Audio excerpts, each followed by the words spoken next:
Hello, hello. Can you guys hear me well? Hey, Nick, how's everything? What's the Canadian leaf with EH? What does that mean? How's everyone? Just drink a little bit.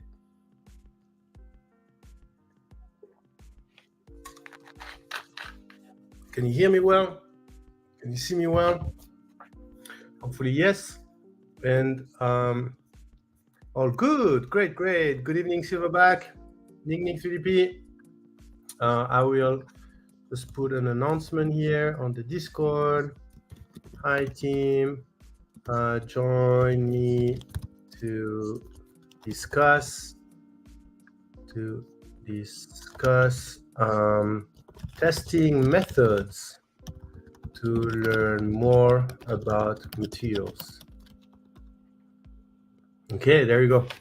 And then we should be on both YouTube and Twitch, so can get access to more accessible to access the live stream. Hey, Daddy Wazi, how's everything? Let me get the PPT so that we can take some notes for today. So today, so the idea is to talk about.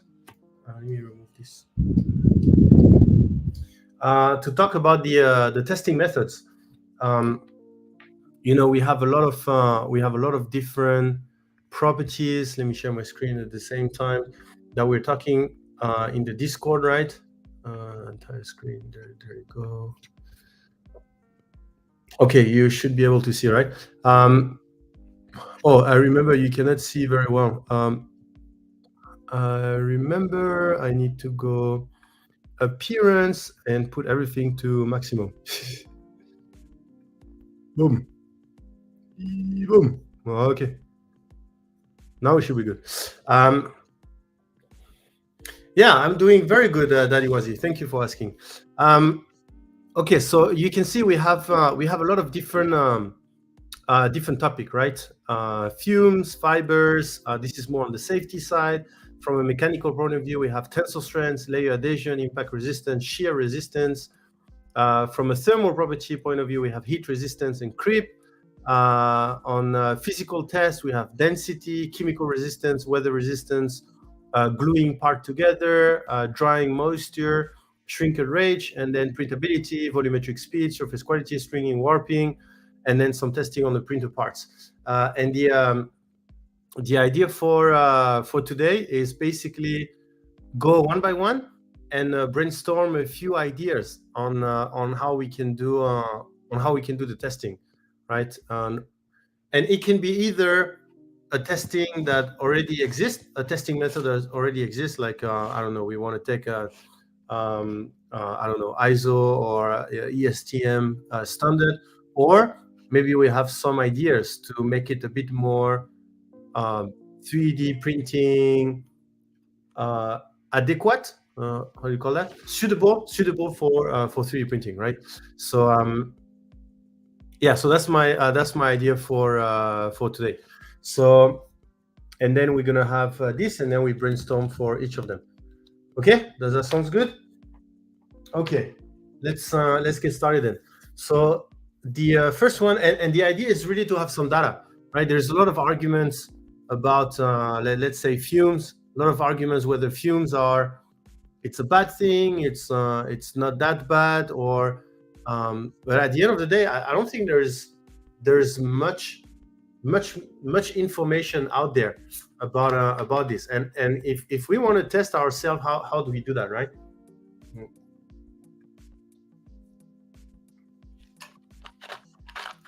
Sorry, you may see me drink a lot. I'm super thirsty today. Okay, so for example, when it comes to fumes, I think there was already some people that did some testing on the fumes, which we can have a look. Tim Tanneron, how are you? Thank you for joining from Twitch as well. I'm not sure. Is there anyone from YouTube? I think it's the first time or second time. No, there's nobody from YouTube. Everyone is on Twitch. Okay, so so this person, Ernie, has been doing some testing with two equipments, which we can review together and see. So there's this equipment here. Let's put that here, and then there's this one. Copy link, and then let me open. So he has been doing testing with these two equipment, and I've noticed with that filter, the air quality is higher with 5 to 6 printer on ABS, the window shut, than with them open. Okay, so I think there's one is a filter. Okay, so that's the filter that he's using. And then, and this is how he is testing the VOCs. Oh, that's something that's something you plug to your phone. Let me see. Oh no, you don't. Oh, you just leave it there? Let's watch a quick video. Yes. You take it. Okay. And then you just leave it there. Oh, it's not. Do you need to connect it to your? Let me see. Okay, blah blah blah. You take it out. No, it doesn't seem to be. I don't think you need to connect it to your phone. Or at least it's wirelessly connected. And then, oh, it's supposed to be carried with you? What's the goal of this? Oh, that's it? Okay. Okay, maybe this one? Okay, so you connect it Bluetooth, I guess, to your phone. And then, oh, really? You can check the concentration of acetone, methanol, benzene, ethanol, toluene, xylene, formaldehyde, all in real time. Oh, that's crazy. Really? Paint, solvent, fuel, detergent, blah, blah. Okay. Air is polluted. Oh. It measured the concentration of VOC in parts per million. Oh, that's so. You know what? I think I want that device. It's not. That's so cool. Real-time air tracker.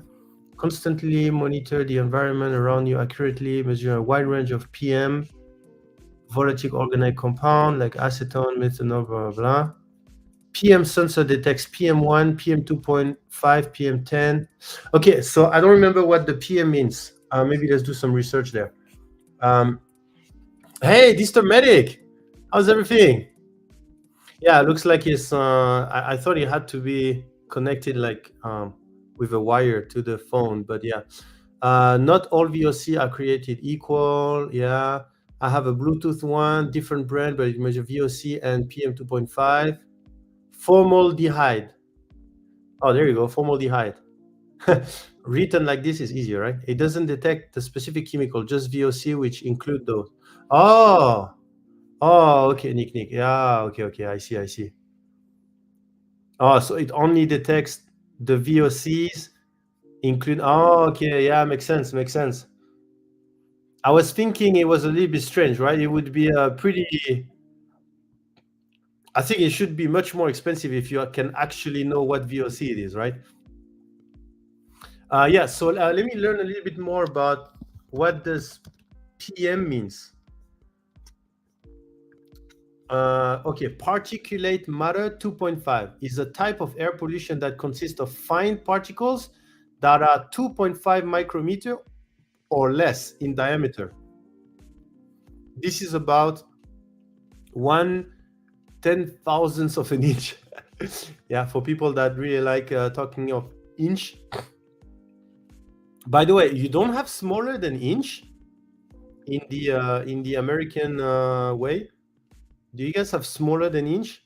You have miles, yard, feet, inch, and then that's it. And then it's always look at this. Check this out. I bought this, right, for my drill, and then and then it's like this is a 1/16th, and then 9/64th, and 5/30 seconds, and then 11/16. Yeah, I don't know how you guys do this. It's like I need to calculate which one is bigger than which one. Anyway, it's would be easier if you guys have something smaller than inch. But okay, so when we talk about PM2.5, we talk about any particulate matters that is smaller in diameter than 2.5. PM2.5 is a type of PM10. Oh yeah, because then it would be included in PM10, which is defined as the particle matter that are less than 10 micron. Okay, so that's very clear. Okay, so what's a VOC then? What is a VOC? Okay, volatile organic compound are a large group of chemicals that can be found in many products used to build a material home. They can be released into the air we breathe. Then these products are used and are major concern, blah, blah, blah. Okay, but what exactly? So it has to be organic. And what does organic means? Organic means it has to contain like carbons. If there is carbon backbone, then it's organic.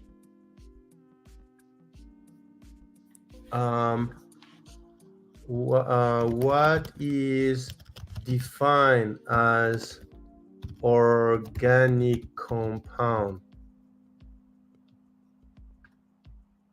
Organic compound are chemical compound that contain carbon atoms that are covalently bonding to hydrogen atom. Yeah, okay. So that's the okay. So that's how we define VOC.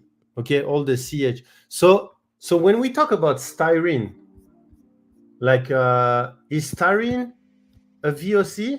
Styrene. You know the people that says, yeah, there is styrene. Yeah, okay, yeah, it is. It is definitely. It's literally only carbon and hydrogen. Okay, my bad. I thought I don't know what I was thinking. Okay, so okay, I think that's very clear. So PM and okay, but then is that counted? Is a VOC counted in the PM?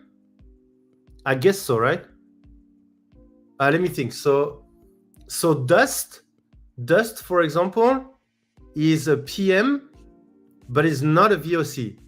But a VOC is a PM.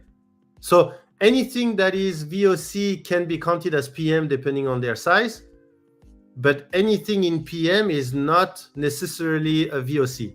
Am I correct? Hey, Computer Medic, the downside is that model is all full battery life.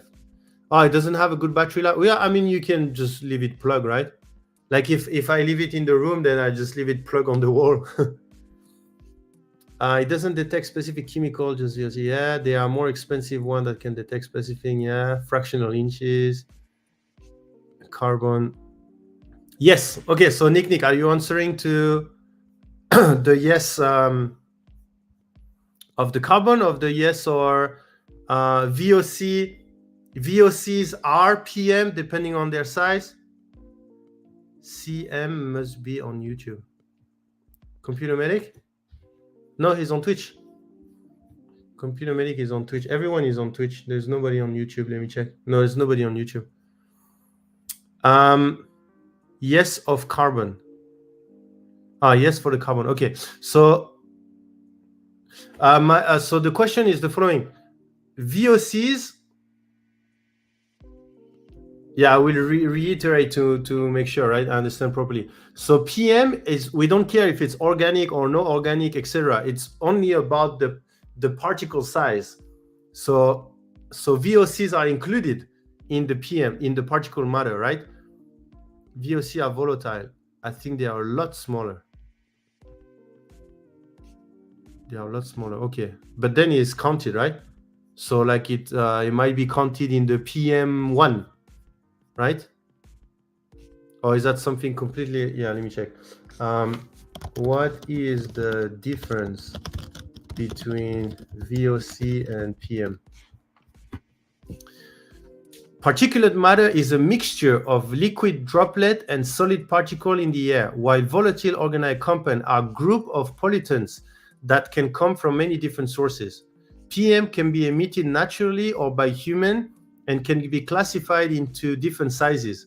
VOC can be found in indoor air pollution and include well-known pollutants like radon, formaldehyde, carbon dioxide, etc. Primary PM emitted directly from source like construction, blah, blah, blah. Secondary PM created from atmosphere through chemical reaction, such as when a vapor or particle reacts with VOCs.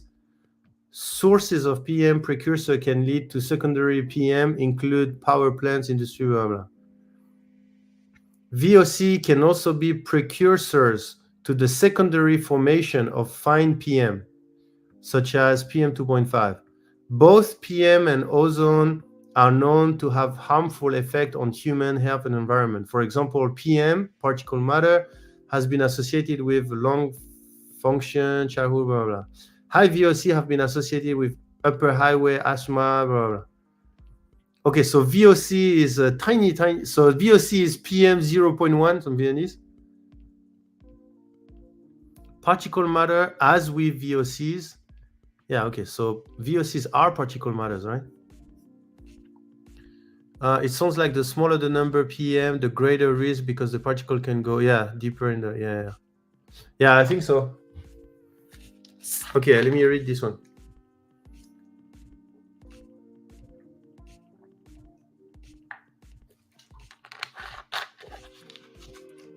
Okay, What can be said about particulate matter? It's everywhere, whether it's larger, visible particle like dust, or smaller, like smoke or smog.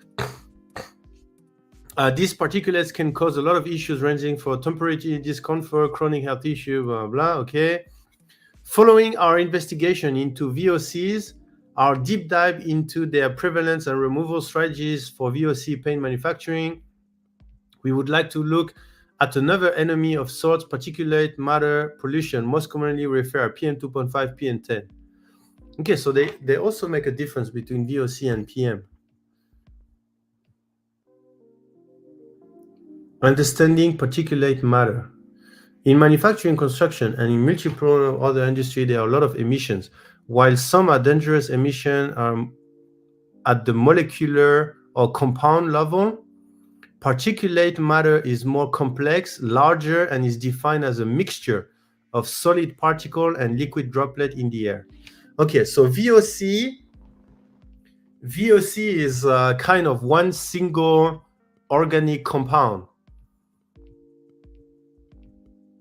Some are dangerous emissions. So at the molecular level, at the molecular or compound level, and then the particulate matter is bigger, and it's a mixture between solid particle and liquid droplet in the air. Okay. This isn't to say they are large. Particle matter is at least 5 times smaller than the width of a human hair. I'll display in the image to the right. Okay. So PM10 dust, pollen, mold is about this. Oh, it's tiny. And then within it, there's PM 2.5. Okay. And then VOC is even tinier than this. Okay, I think I start to understand. While explaining PM on their side, the US Environmental Protection defines PM as the term for a mixture of solid particles and liquid droplets forming in the air. Some particles, such as dust, large, dark enough to be seen in naked eyes, others are small, detected using electron microscope. Okay. Okay, so VOCs are really, really, really tiny, basically. So VOCs are,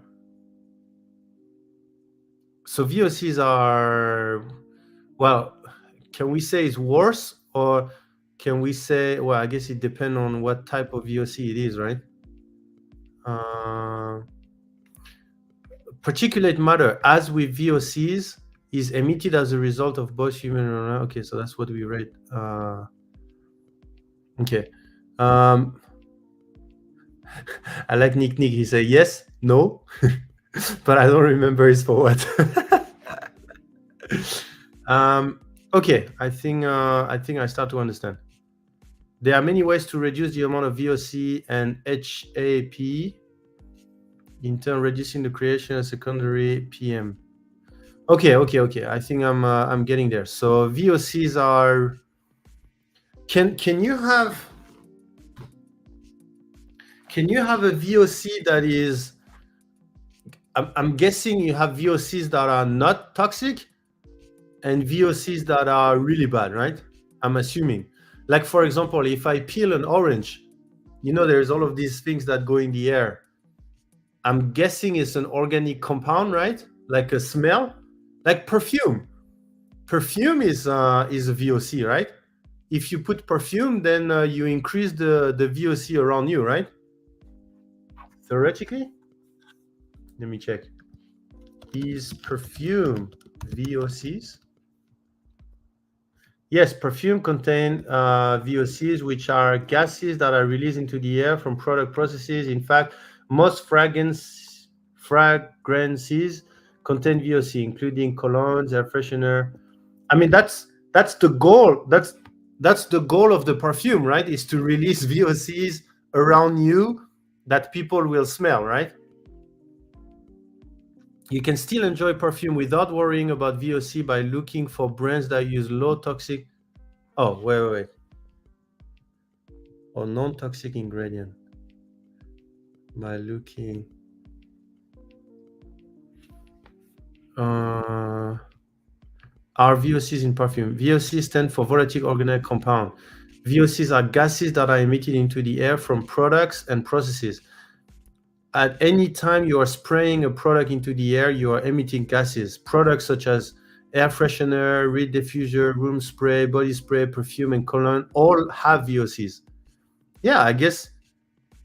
Yeah, I guess that's exactly what the perfume is, right? Fart. I would agree with that. Some people are bothered by perfume. Yeah, they are still VOCs, just not all dangerous. Yeah, yeah. When you exactly, Nick, you when you emit VOCs. Hey, zombie, how are you? You are now diving into the ingredient which may or may not be harmful. Okay, so yeah, exactly. So when we say oh there's it's the VOC is very high, it's not good, then theoretically this sentence is not correct, right? Book any flight recently? Yeah, I did. How do you know? How do you know I just booked a flight? Is there advertisement somewhere about flight? Just making sure. Yeah. I booked my flight to China. Yeah, because it's next week. So yeah, I book it today. I'm flying to China next week. Maybe we'll do a Printbuster from the R&D next week. That could be nice. Okay, so yeah, so you know what I mean? So saying it's high VOC doesn't make sense. Like saying it's toxic because the VOC level is high theoretically doesn't make sense in a way that it could be, it could be non-toxic VOC. So how do you distinguish toxic VOC to non-toxic VOC? How do you distinguish toxic VOCs to non-toxic VOCs? I would say most discussion about VOC are about the toxicity of it. I don't know, Mr. Medic. I think most of this discussion I've seen don't even care what VOC it is. They only talk about, oh, it's releasing a lot of VOCs. That's not good. I don't think they even talk about what type of VOC it is, at least from my experience on the discussion I have seen. Here are some ways to distinguish toxic volatile VOCs from non-toxic. Smell. Some VOC have strong odor, while others are colorless and odorless. If you smell an odor in your home that's not from cooking, shampoo, or other fragrances, it could be a source of pollution. Okay, so basically, if you smell something bad, then it's most likely toxic. Okay, got it. So there's the smell. Okay, reactivity. The US exempt VOC that are non-reactive or have negligible reactivity from its definition of VOC for regulatory purposes. Okay, so inert VOC, whatever that means. And then certification. Some products are certified to avoid or limit VOC, such as goats. Certified organic, logo, blah, blah, blah, is a certification for fiber-based consumer product, including mattresses. Oh, that's interesting. There is some discussion around this, right? EWG verified. This certification from the Environment Working Group meets strict standard for health, transparency, manufacture, blah, blah, blah, made safe certified. You can also use device like Oohoo to measure VOC level in your home real time. Yeah, but that's the problem. It's not the VOC we want, right? It's not the VOC level. It's the VOC structure or like composition, I guess. Does this give the limit chemicals, blah, blah, temperature, humidity, CO2, CO, VOCs? Yeah, so it's this thing. Virus index, air pressure, NO2, blah, blah. You see, it's this VOC. I wish they have something that says toxic VOCs. You know, like they measure toxic VOCs, not only VOCs. Otherwise, I'm gonna cook, and then suddenly this is gonna be through the roof, and then I'm gonna be okay. Is that good? Is that not good? I don't know. I put perfume, and then this is go through the roof. Is that good? Is that not good?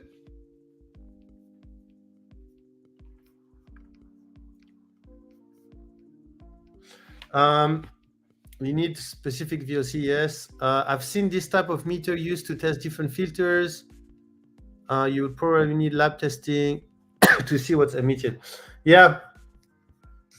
Sorry, I cannot. How can I get access to the link? Oh, here. There we go. Copy. Yeah. How much would be a device? Oh, there you go. So what does this give? Oh, TVOC.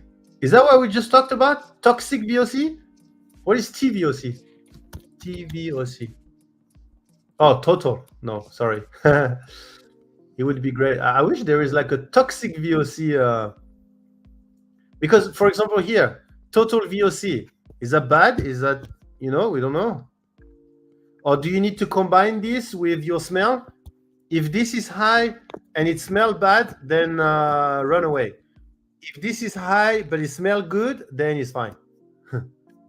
Is that okay? How what are volatile? Air, gases, vapor. Example of VOC is hydrocarbon, alcohol, aldehyde, organic chemical, blah blah.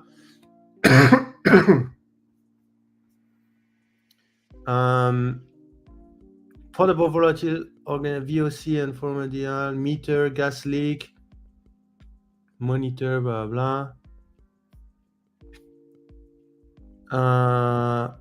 Okay, what are the health effects of VOC? Usually, indoor VOC concentration are low and present little risk to human health or safety. However, prolonged or excessive exposure to VOC can lead to adverse health effects, including headache, dizziness, fatigue, nausea, blah, blah, blah. Occupant worried about the presence of VOC in homes, schools, blah, blah, blah, should seek advice. Yeah, so that's the part I don't understand. So is all VOC bad? Or no? Like if I'm not too sure. No, they're not all bad, right? You probably so that's why I understand. Like what can a device measure the difference between toxic VOC and non-toxic VOC?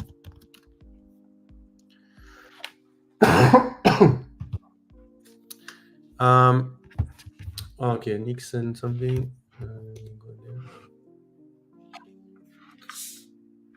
Copy.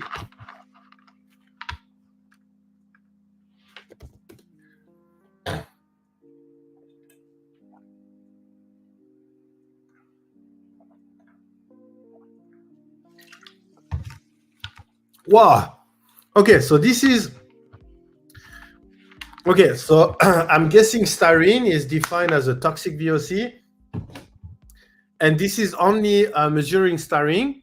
So you know that if this is high, then it's pretty bad. And it's $600. Woo! This is crazy. And it's literally only doing styrene. I'm guessing because that's in the name.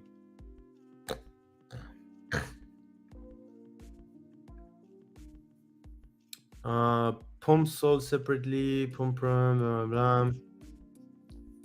Yeah, okay. So I'm guessing you would be able to define. So you maybe there is no detector that actually do like toxic VOC or something, but you can. I'm guessing there is a detector for each type of VOC, like one for styrene, one for formaldehyde, this kind of thing, right? But it's on sale. Oh yeah, you're right. Supposed to be 1,300. That's crazy. Yeah, I mean, maybe. Sorry, I think I need to blow my nose.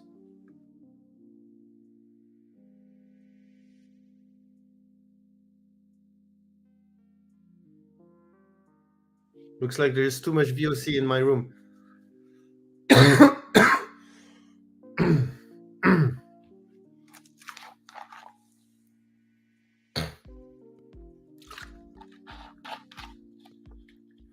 Okay. So when it comes to 3D printing, what are the VOC that we are worried about? Is there like a list of VOC we are worried about? Like styrene, I assume. When you print ABS, the smell from printing ABS, is that the smell of styrene?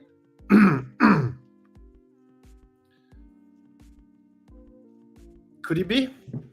Actually, let's see if there is VOC test on 3D printing.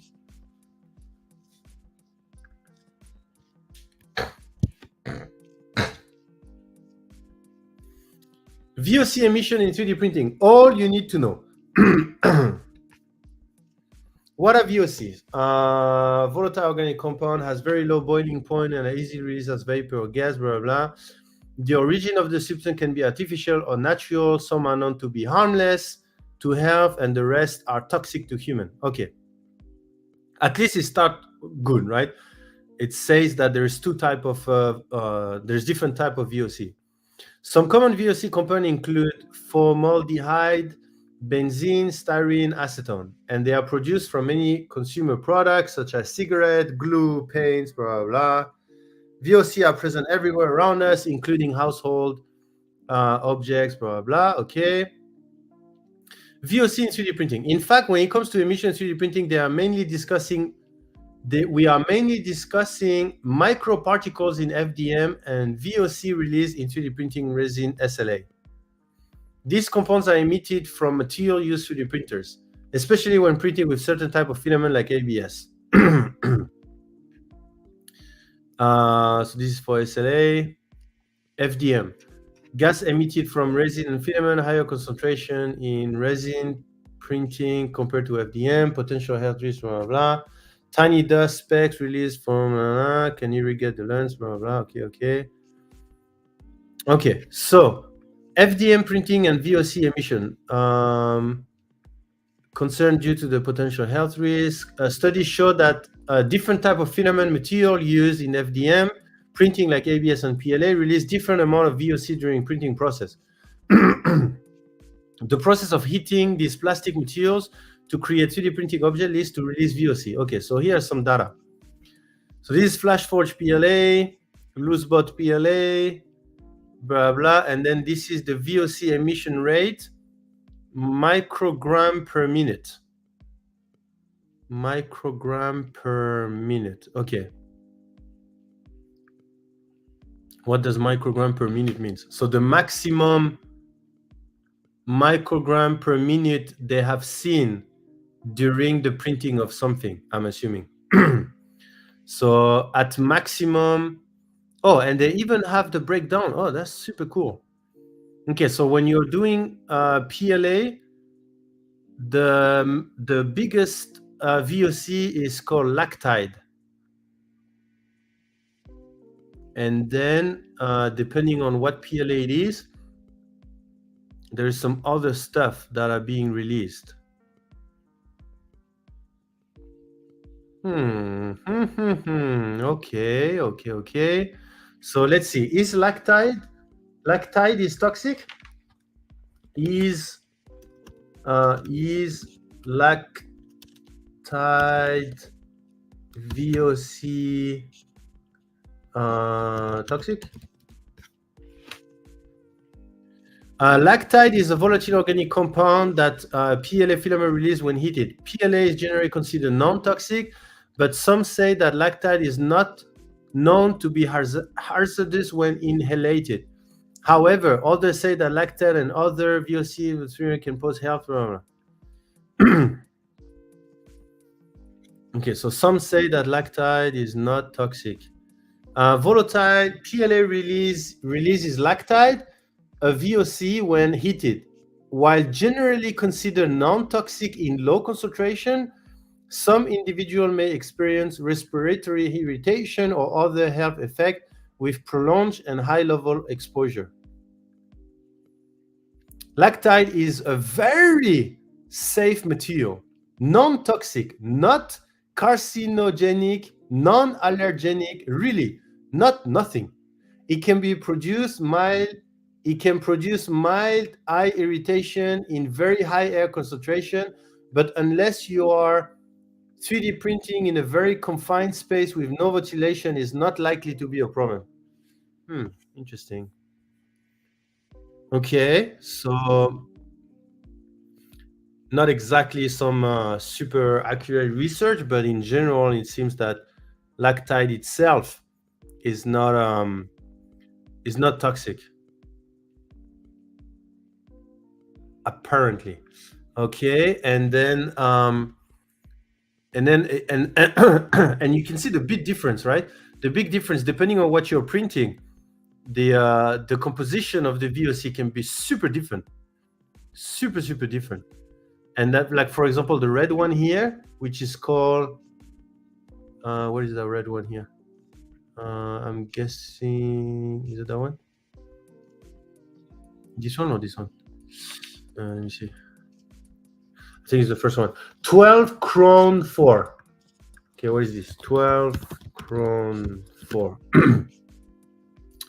12 Cron 4, blah, blah, blah. Is a Cron ether, blah, blah, blah, blah, blah, blah. Okay. Toxic, no toxic. VOC, toxic. Okay, data sheet. VOC. 12 Cron 4. Okay, so in that case, da, da, da, da, da, da.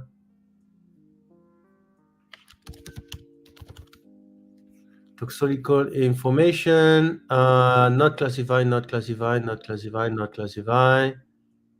The product is not considered harmful to aquatic organism, long-term adverse. Okay, so not too sure. Toxic. Behavior tremor. Okay, inhalation by a rabbit and rat. Convulsion and effect of seizure, threshold, behavior, ataxia, prolonged skin contact may cause skin irritation. Prolonged or repeated exposure may cause allergic reaction in certain sensitive individual. Okay, so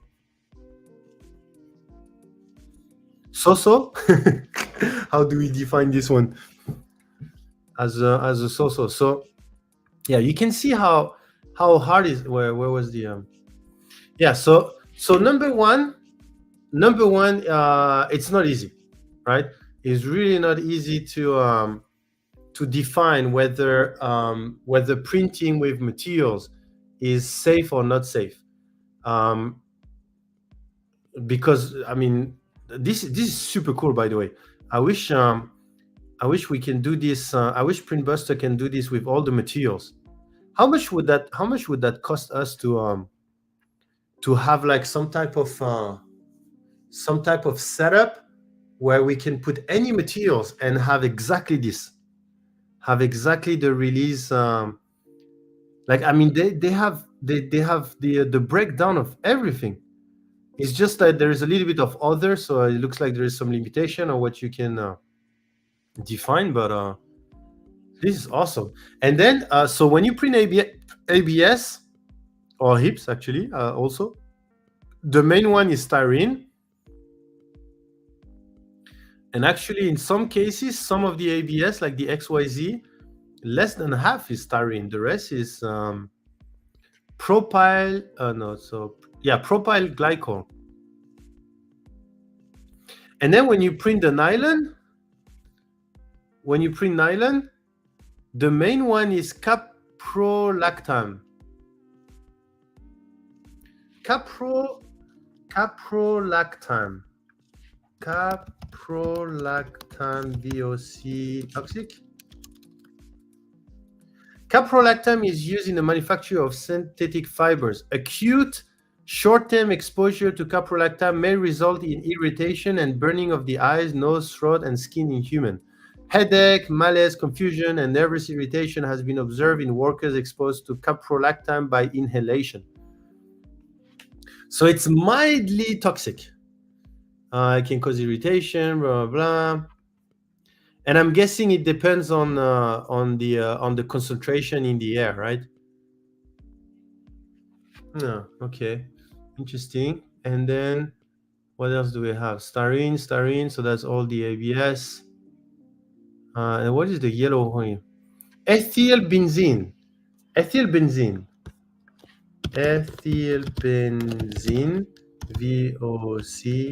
VOC toxic. Yes, ethylbenzene is a VOC that can be toxic to human and animal.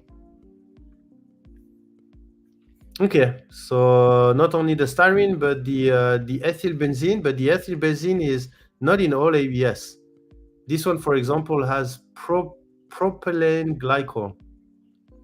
That's so interesting. What would it take for Printbuster to develop a system where we could have this information? Maybe we should reach out to the university that made the test. I've seen that actually multiple times, this graph. So it's so most likely it's the only one that has done this test. So most likely it might be super expensive. I'm not sure.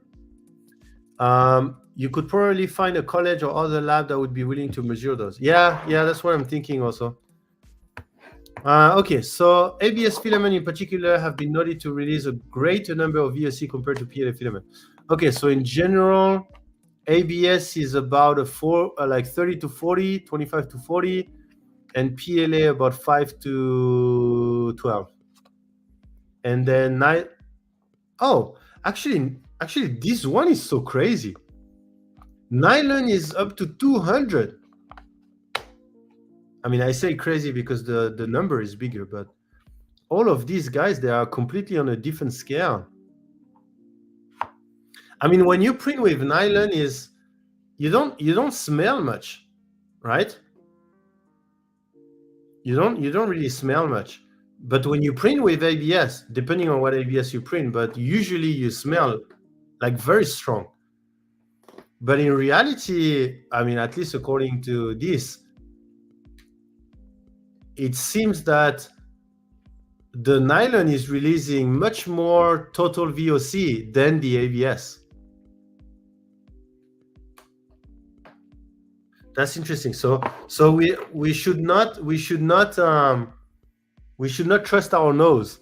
It's not because ABS smell the most that it means it's the one that is releasing the most VOC.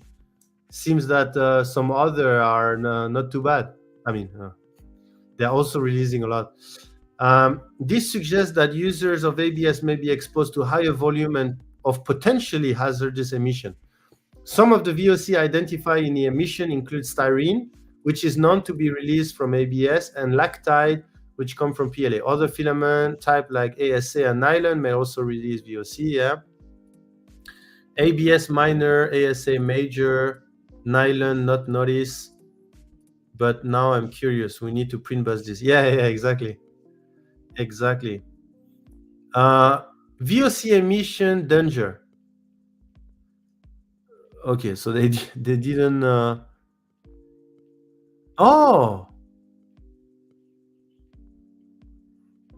that's cool. So the higher it is, the more dangerous it is. Oh, so caprolactam is from their scale is less than. No, wait. Is that a scale? It looks like to be a scale, right? From from mildly toxic to very toxic, right? Seems to be a scale.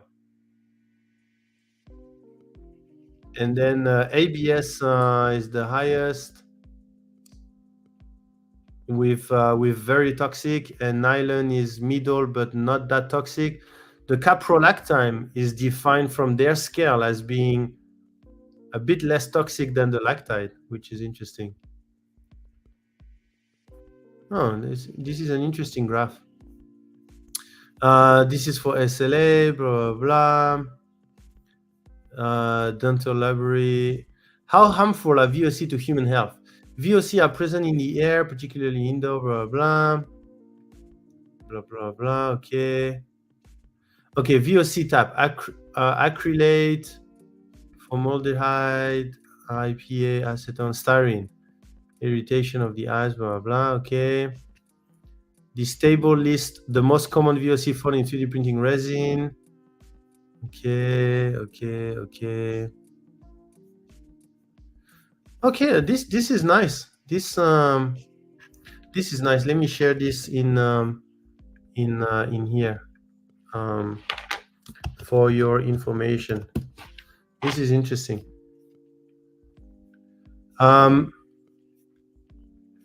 Yeah, so I wish we could. Hey, Tech Jeeper, how are you? I wish we could develop a way to. Where's the graph again? I mean, how awesome would it be to have this graph, but to being able to have this graph with any filament we want. We have like I don't know, something, and then we have a printer inside. We print, and then we have this.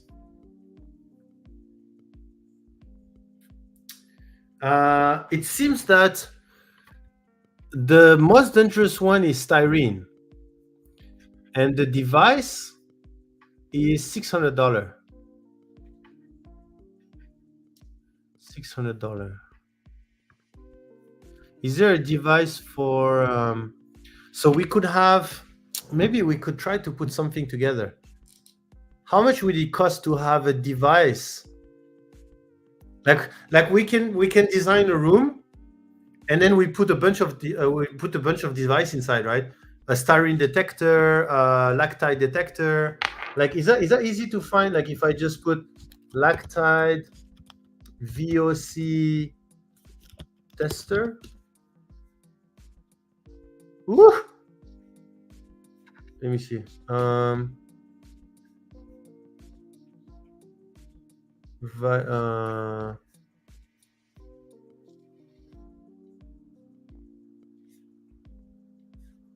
Can we have like a special? How do you detect lactide? How did they do their test? Okay, let me. You know what? Let's try to find. Let's try to find. Let's try to find these guys. Let's try to find this research paper. Sorry. Let's try to find this research paper, and let's see how they did that.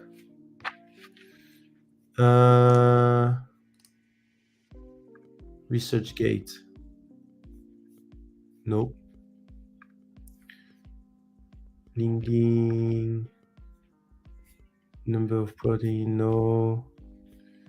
Maybe scan this. Second Texas.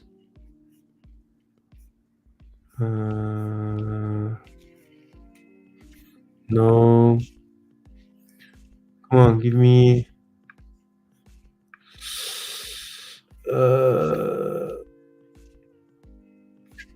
It's been mentioned by professional 3D printer vendor corporate emission in a recent paper.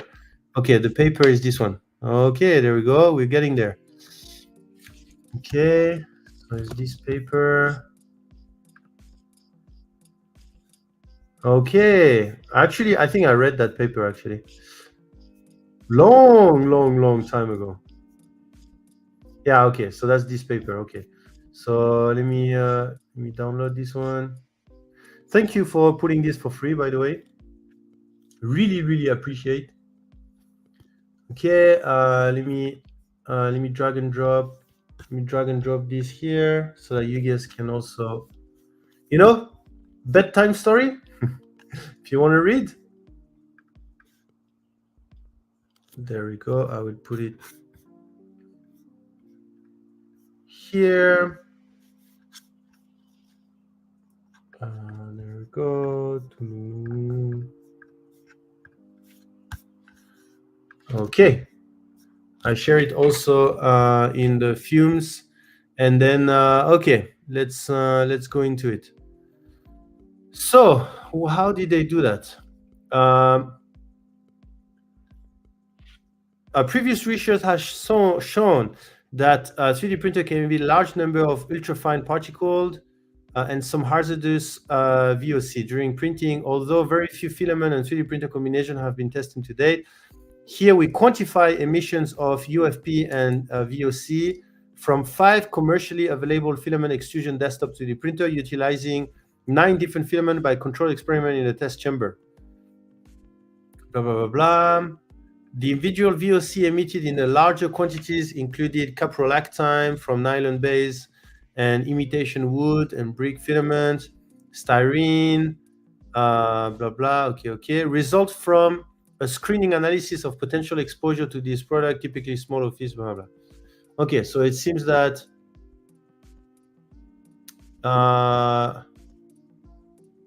so they had the printer in the room, and then they were analyzing everything in the VOC sampler. They have CPC, CO2. Yeah, so it looks like that's what they did. They put a bunch of devices inside. Introduction. Okay, air sampling. Particle concentration were continuously measured inside the exhaust port of the chamber by the use of TSI model, condensation particle logging at 1 millimeter interval. The CPC was located inside the external exhaust hood and connected to the chamber exhaust. The CPC measured the total number of concentration of particle, blah, blah, okay. But how did they distinguish what was what? Okay, chamber was also sampled during the test, analyzing Texan GR submarine tube during 2 periods with a printer chamber, reach approximately steady state. Okay, so that's for total VOCs.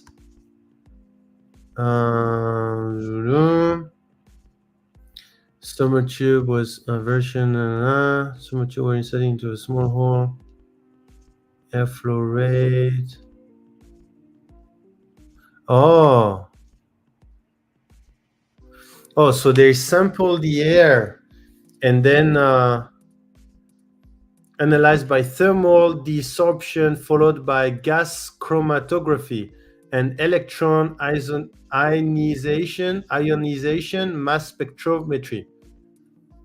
And this is how they define what the composition of the VOC is. Okay, might not be something we can do. But let me think. Okay, yeah. So they,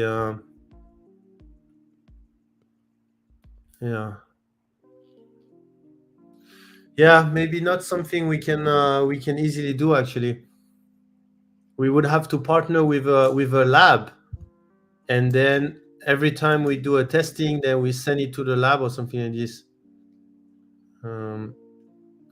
But at least, I mean, what we could do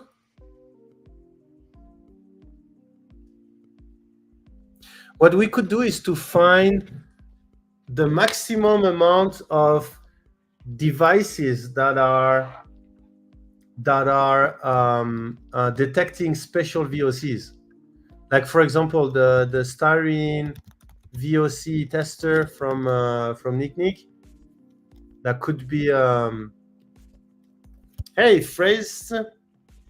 Oh, finally we have someone on YouTube. Yeah, do you want to join us on Twitch, Freds? You must be lonely on YouTube. So yeah, what we could do, because that's a little bit complicated, right, to work with a lab. I mean, definitely something we can try, but until then, yeah, you can go on Twitch. You go on, what's our Twitch again? Twitch.tv/printbusters3D. Printbusters, like the name, Printbusters 3Ds. Twitch.tv/printbusters Printbusters3D. Oh, there you go. Hi, Frost Gamer A's. How's everything? We're talking about mousy screen. How's everything? I'm with Frost. Okay. Where do you guys come from? From another Twitch channel that just finished, or we're talking about 3D printing? I don't know if you guys are into 3D printing. Okay, so what we could do is find multiple devices that detect multiple type of particular VOCs, like the styrene detector, right? Yeah, that detector. And then, so what we can do is we put PM is a lot easier to measure. Yeah, PM, yeah, but that's not what we're looking at, right? Because, by the way, when it comes to PM, is there some good PM and bad PM the same way there is some good VOC and bad VOC? Like, is anything PM 2.5 bad for you because it will go deeper in your lungs? So it's whatever it is, it better not be in your lungs, basically. They're all bad. Okay, they are all bad. Okay, so that might be something, and it's much easier, like you said, to get a PM tester. Smaller is typically worse. Yeah. So what we can do is, number one, we get a device that measures all the particle matter of different sizes. Okay. Number two, we get some special VOC detectors. So in that case, C8H8, so the styrene, and then they have a lot of detector. Maybe we can do benzene, right? Did they have some benzene here? They had some styrene, ethyl benzene. The ethyl benzene was this one.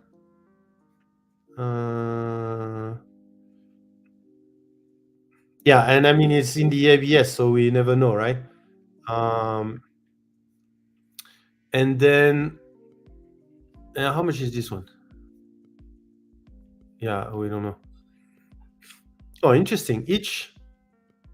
Can they? Benzene detector are designed to identify and measure the concentration of benzene gas in the air using PID spectroscopy. Those detectors quantify benzene levels in part per million, blah, blah, blah. Synthetic fiber, rubber, dye. Okay, so maybe, how much would that cost, right? So, and then what else could be interesting? Carbon dioxide. What other do you think we should worry about when it comes to 3D printing? Gas leak detector, H2O2, H2S, helium, HF gas, hydrogen chloride, isopropanol. Hey, Peslis. What other VOC should we care about when it comes to 3D printing? Oh yeah, and then the particle matter. This we need to get also. PM 2.5. Well, maybe not this one, but some type of PM 2.5. I think the other one was the caprolactam. Caprolactam. It seems to be pretty big in nylon. So caprolactam VOC tester. Multi-gas analyzer VOC measurement device. What is this? gas detector. Fixed single-linear multi-gas detector with diffusion sampling. It can detect 1 or 2 kind of gases simultaneously and continuously. 1 to 3 kind of gases, 1 to 4 kind of gases. Okay. What type of gases? Key feature: modular gas chamber for maintenance sampling convenience. Data transmissivity, blah, blah, blah. Specific. Oh, gas ranges. Okay, so it can do CO, H2S. Also, what's the caprolactime? Caprolactame. What? So it's C6H11 NO. C6H11NO. C6. Oh, so they have styrene. C6. They don't have the other one. But that's pretty cool. But they can only do 4. Can only do 4. Yeah, that's going to be expensive. But I think it will worth it to get all of this data. That would be so nice. CH4. I just don't know what's. Maybe we can just start with styrene, and then another. Yeah, I just don't know. Yeah, we can start with styrene and benzene. Is ethyl benzene and benzene the same? I mean, in terms of detection. Yes, I'm not sure.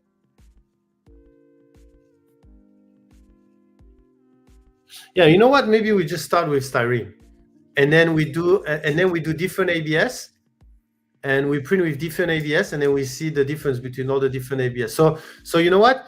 We have a VOC, a total VOC, TVOC detector, styrene detector, and PM detector, PM1, 2.5, and 10.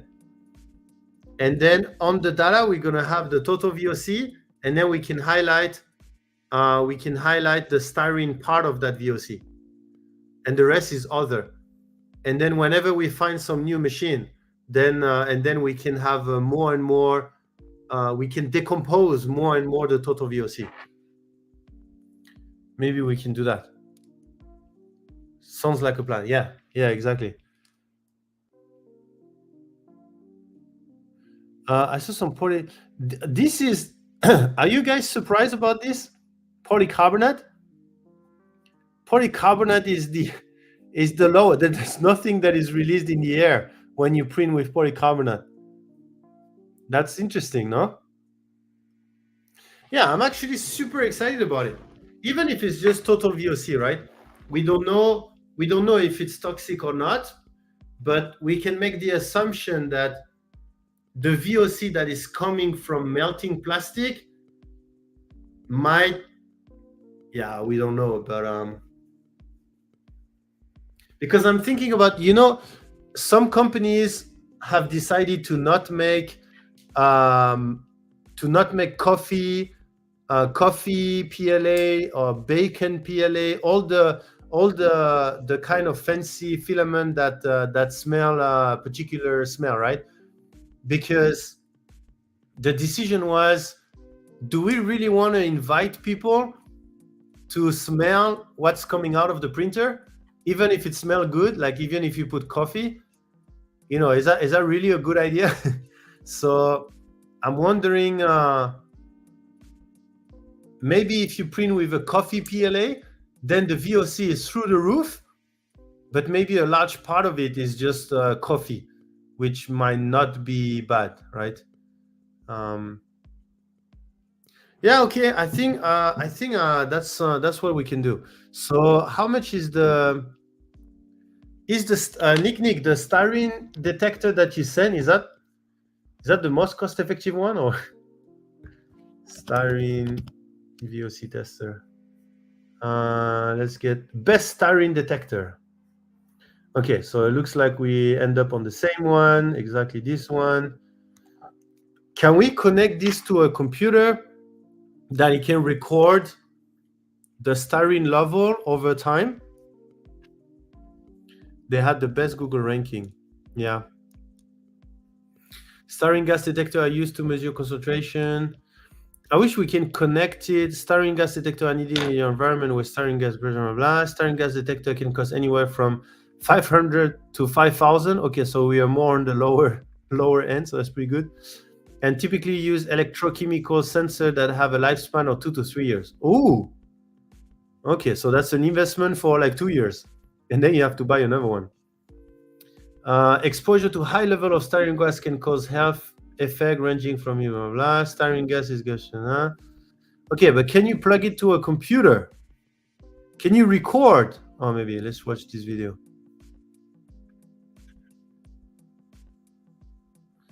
Can you record? That's what I'm interested in. Are you going to test it or? Detector operation and usage, demonstration of styrene gas detection.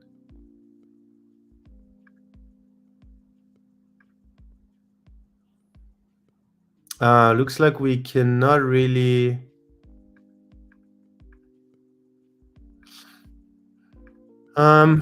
You know what I mean? Like the ideal would be that we have a graph, right, during the printing, and then you raise the temperature, and then you see if that's raising the VOC. I mean the styrene content. Then you lower the temperature, and then you can play around with it. I mean, if we go and spend like $500, then it would be great to have. Or it's going to be very manual, basically.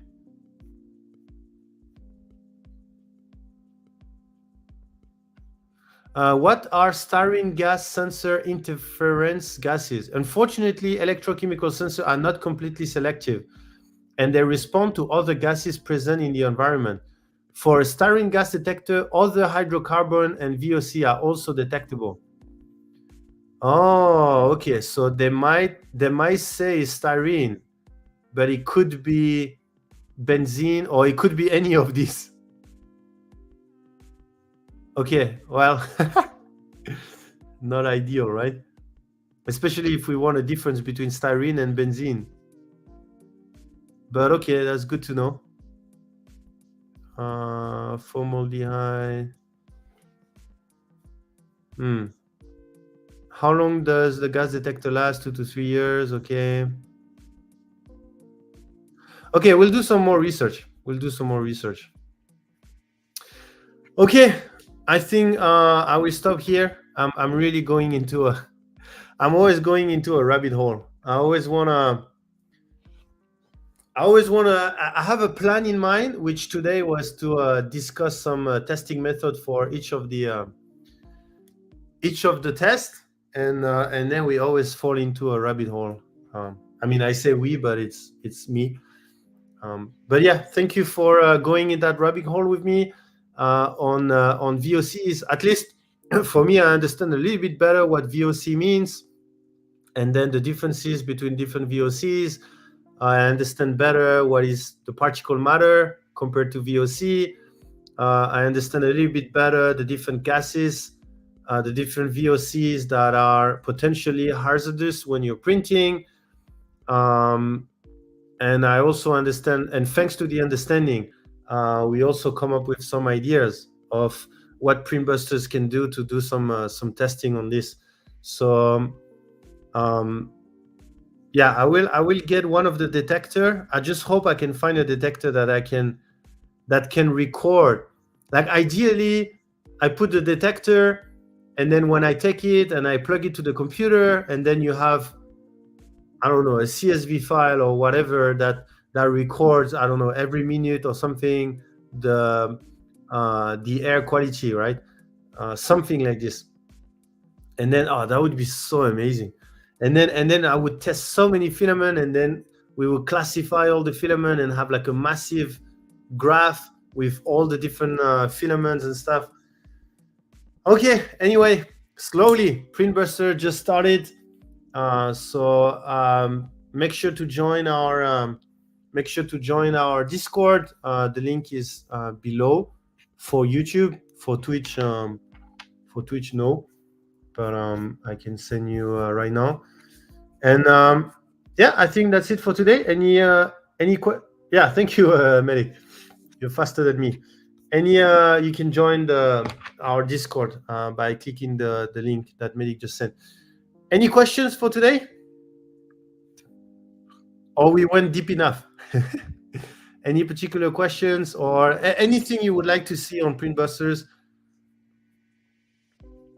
If not, then thanks again, guys, for joining. We'll be live. We are live 2 times a week, on Friday and on Tuesday, and we might add one more time during the weekend.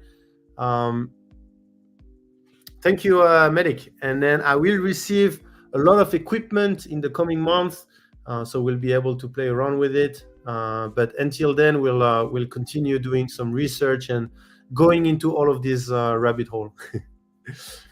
Thanks again, everyone. I wish you a good evening and a good week.